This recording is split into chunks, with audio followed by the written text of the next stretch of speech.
बिस्मिल्लाहिर्रहमानिर्रहीम। अस्सलाम वालेकुम। लाखों करोड़ों दुरूदो सलाम मोहम्मद मुस्तफ़ा सल्लल्लाहु अलैहि वसल्लम और आले मोहम्मद पर। मैं हूं उमर दराज गोंदल और आप मेरा फेसबुक और यूट्यूब चैनल देख रहे हैं। सियासत के अंदर कहते हैं कि टाइम की बड़ी अहमियत होती है। शेख रशीद कहते हैं कि टाइमिंग बहुत इंपॉर्टेंट रोल प्ले करती है। टाइमिंग का मतलब ये होता है कि आप फैसले कब लेते हैं और कितनी जल्दी फैसला करके वो चीज़ें जो आपका पॉलिटिकल ओपोनेंट है वो आपके बारे में इस्तेमाल करे आप उससे पहले। खान साहब ने 13 अगस्त को लाहौर के अंदर जो बातें की वो 100% दुरुस्त साबित हुई हैं और कप्तान सच्चा साबित हो गया। मेरे पास खबरें कुछ हैं जनाब जो अगले महीने से मुतल्लिक हैं, फिर इस्टेब्लिशमेंट और नून लीग से मुतल्लिक हैं। बड़ा जबरदस्त माहौल जो है वो बनता हुआ इस वक्त हमें नजर आ रहा है। सबसे पहली बात मैं आपको ये करना चाहता हूं, जो खान साहब के बारे में मैं कह रहा हूं कि वो सच्चे साबित हुए हैं और लंदन मुलाकातों का पहला नतीजा आ गया है। आखिर ऐसा क्या शानदार किस्म का पूरा प्लान और शानदार किस्म की और जबरदस्त किस्म की मुलाकातें हो रही थी, प्लान हो रहा था। खान साहब ने 13 तारीख को लाहौर के अंदर एक बात की थी। उन्होंने कहा था कि सितंबर के आखिर में नवाज शरीफ साहब को वतन वापस लाने का मामला इस वक्त चल रहा है। अब खान साहब को कैसे मालूम हो गया? और मैंने आपको बताया था कि वजीर आजम हाउस के अंदर ये इस बात को देखा जा रहा है कि कौन है जो बंद कमरों की खबरें इमरान खान तक पहुंचाता है, और चीजें जब अभी उनको उनके ऊपर अमल दरामद भी नहीं हुआ था और खान साहब के पास पहुंच जाती है और खान साहब जो है वो कौम के सामने रख देते हैं। अब जरा मैं आपको बता देता हूं कि आज चूंकि जनरल बाजवा इस वक्त लंदन में मौजूद हैं, वो उनके दौरे को भी बड़ी अहमियत दी जा रही है। फिर शेख रशीद साहब के मुतालिक खबर आज मैंने आपको सुबह सवेरे दी, थोड़ी देर पहले जो आज आपने वीडियो देखी कि शेख रशीद लंदन चले गए हैं, जिसके बाद शेख रशीद ने बाकायदा बयान जारी किया है। उनके मुताबिक जी वो लंदन नहीं गए, लेकिन यह भी इनकार नहीं किया वो लंदन नहीं जा रहे हैं। उन्होंने कहा जी मैं दुबई अभी आया हूं निजी दौरे के ऊपर, और अगर मैं लंदन गया भी तो मैं एक रोज के लिए जाऊंगा, जिसका मतलब यह है कि उनके जाने का प्लान शामिल है। बाकी बातें हैं कि वो चीजें देखेंगे। अच्छा, अब आज बेसिकली चीज सामने क्या आई है, पहली बात। फिर एस्टैब्लिशमेंट और नून लीग और इदारों वाली बातें और फौजी अफसरों के ऊपर पाबंदी वाली बात करते हैं। पहली बात यह है कि आज जावेद लतीफ ने प्रेस कॉन्फ्रेंस की है। प्रेस कॉन्फ्रेंस की दो लेवल्स हैं। पहले लेवल के ऊपर उन्होंने कहा है कि नवाज शरीफ सितंबर के अंदर वतन वापस आ रहे हैं। यह पहला बाज़ाब्ता नून लीग की जानिब से यह तस्दीकी बयान है। और जावेद लतीफ आप जानते हैं कि मरियम नवाज और नवाज शरीफ के बंदे हैं और वो उनकी ही जबान बोलते हैं, जिसका मतलब यह है कि खान साहब ने लाहौर के हॉकी स्टेडियम में खड़े होकर नवाज शरीफ की वतन वापसी की जो बात की है सितंबर वाली, आज नून लीग ने बाज़ाब्ता तौर पे उसकी तस्दीक कर दी है। लेकिन खान साहब ने कहा था कि ठीक है नवाज शरीफ वतन वापस आए, मैं उनका इस्तकबाल करने के लिए बिल्कुल तैयार हूं, आप देखेंगे मैं आपका इस्तकबाल कैसे करता हूं। नून लीग ने थोड़ी सी अलग बात किया। नून लीग ये कह रही है कि हम नवाज शरीफ को किसी सूरत जेल नहीं जाने देंगे। ये एक अलग मामला होगा, और अलग मामला कैसे होगा कि जाहिर बात है वो अदालत की तरफ से गारंटी देके बाहर गए हुए हैं, और आप चूंकि आप एक उस मामले के अंदर केस के अंदर पकड़े हुए हैं, तो अब आप ये करेंगे कैसे? क्योंकि कुछ दिन पहले मैंने आपको बताया था कि नवाज शरीफ ने पार्टी रहनुमाओं से पूछा है कि उनको लाहौर आना चाहिए या इस्लामाबाद आना चाहिए। लाहौर को आप अपना गढ़ कहते हैं, कहने को आप कहते रहे, लेकिन इस्लामाबाद जो है वहां पे आपकी हुकूमत है। तो ये उनके अंदर एक तकसीम वाली राय थी, दोनों का मौकिफ था, कुछ लाहौर वाले थे कुछ वहां पे थे। ये पहली खबर की आपको तस्दीक हो गई कि ये जो मेल मुलाकातें हैं वहां पे जो आज तस्वीरें और फुटेजेस आई हैं, चेहरों के ऊपर बड़ी तमानत है, बड़ी खुशी है, बड़ी मुस्कुराहट है। दूसरी खबर मैंने आपको बता दी, वो कह रहे हैं कि हम जनाब नहीं जाएंगे, इस वक्त इनको किसी तौर पे भी दोबारा जेल की तरफ नहीं जाने देंगे। चलें ऐसा ही होगा, नून लीग हुकूमत के अंदर है, उनके पास कोई रास्ता मौजूद होगा तो वो जाने और अदालतें जाने।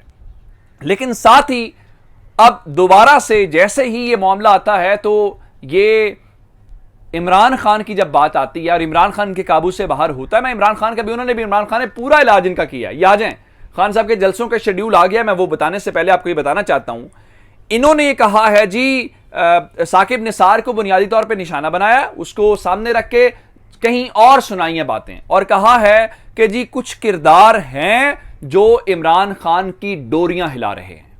यही जावेद लतीफ ने बताया था कि इमरान खान के ऊपर जो हाथ रखा गया था लाडले का, वो उठा लिया गया। वो बयान ठीक था या आपका ये बयान ठीक था? इसका मतलब ये होता है कि इमरान खान जैसी पॉपुलैरिटी पकड़ते हैं और इमरान खान अवाम के अंदर मकबूल होते हैं और अवाम में जाने का फैसला करते हैं, तो उसके बाद ये इदारों के ऊपर चढ़ाई शुरू कर देते हैं, जैसे अब इन्होंने इदारों के ऊपर ये काम किया। चलें, ये एक बिल्कुल नई सिचुएशन है जो दोनों आमने सामने आ गए हैं, ठीक है, आपस में फैसला करें। खान साहब ने क्या किया? खान साहब, एक तो फवाद चौधरी साहब ने प्रेस कॉन्फ्रेंस की है और प्रेस कॉन्फ्रेंस के अंदर एक उन्होंने बताया है कि जो तहरीक इंसाफ, तो मैंने आपको बताया था उनका पूरी जमात शहबाज गिल के साथ खड़ी है। आज उन्होंने बताया है कि बनी गाला वाले इजलास के अंदर शहबाज गिल वाले मामले की मजम्मत की गई है, ये बात है। दूसरे नंबर के ऊपर चल के फवाद चौधरी साहब ने यह बताया है कि हुकूमत के साथ कोई बैकडोर मुज़ाकरात हम नहीं करेंगे। इसका मतलब है ये रास्ता भी बंद हो गया।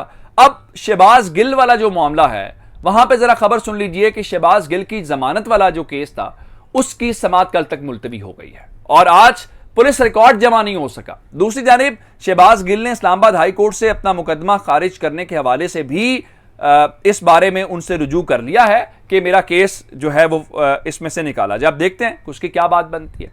अब आ जाते हैं फौजी अफसरों के ऊपर पाबंदी लगाई गई है।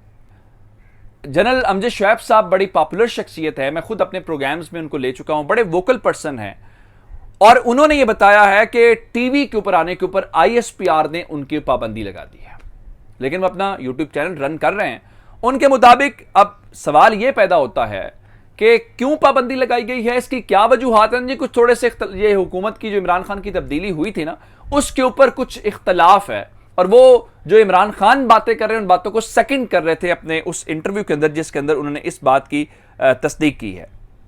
अच्छा, अब मैं आपको एक और बात जो है वो बताना चाहता हूं जो बड़ी इंपॉर्टेंट है, और वो क्या है? वो है खान साहब के जलसों से, शेड्यूल से मुतालिक। खान साहब चूंकि अवामी राब्ता मुहिम के हवाले से निकल रहे हैं और अवामी राब्ता मुहिम के हवाले से खान साहब ने फैसला यह किया है कि 9 हलकों की जो उनकी इलेक्शन कैंपेन है उसकी निगरानी भी खुद करेंगे और उसके बाद वो वहां पे जलसे जुलूस भी करेंगे।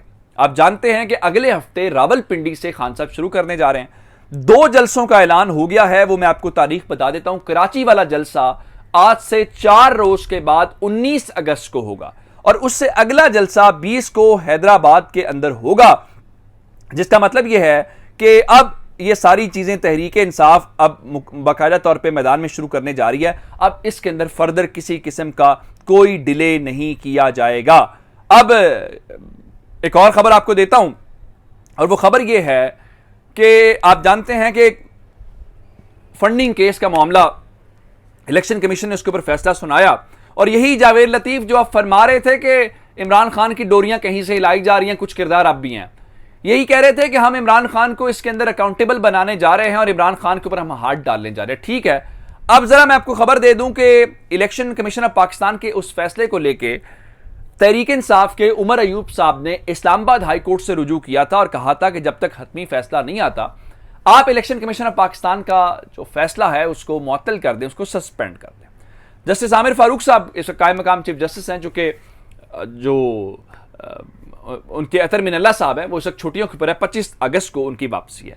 खबर जरा सुन लीजिए कि कल ये जो फंडिंग केस है पाकिस्तान तहरीक इंसाफ का, उसको समाअत के लिए मुकर्रर कर दिया गया है और जस्टिस आमिर फारूक साहब कल इस केस की समाअत करेंगे और इसको बाकायदा समाअत के लिए मुकर्रर कर लिया गया है, जिसका मतलब यह है कि अगर कल तहरीक इंसाफ के हक में यह फैसला आ गया, नोटिस सर्व हो गए या फिर अदालत ने उस फैसले के ऊपर अमल दरामद भी रोक दिया, तो तहरीक इंसाफ के ऊपर पाबंदी, इलेक्शन, सारे मामलात के ऊपर ये जो चीजें नजर आ रही हैं ना, वो आप समझिएगा कि उड़ गई हैं। एक खबर और दे दूं, अगर नवाज शरीफ वतन वापस आ रहे हैं तो मेरे कुछ अल्फाज नोट कर लीजिए जो मैं आगे चल के फिर आपको भी याद दिलाऊंगा। इसका मतलब यह है कि मुल्क के अंदर आम इंतखाबात का सिलसिला शुरू हो गया है। वजह यह है आइंदा चंद रोज के अंदर IMF से भी मामलात हो जाने हैं। अगर वहां से हो जाते हैं, नवाज शरीफ भी सितंबर में वापस आ रहे हैं, इसका मतलब यह है कि मुल्क में इलेक्शन कैंपेन शुरू हो गई है। ये करें या ना करें, खान साहब ने जो 17 जलसों का ऐलान कर दिया है, इसका मतलब है खान को उस चीज का भी पहले से इल्म है, इसीलिए खान साहब ने इनसे पहले खेलते हुए शुरू कर दिया। मैंने 19-20 अगस्त के जलसों का आपको बता दिया है, बाकी पिंडी और बाकी जलसों की बात आ जाएगी। तहरीक इंसाफ चाहे तो कल भी जलसे की तारीख का ऐलान करे तो वो कर सकते हैं। अपना बहुत सारा ख्याल रखिएगा। खुदा हाफिज।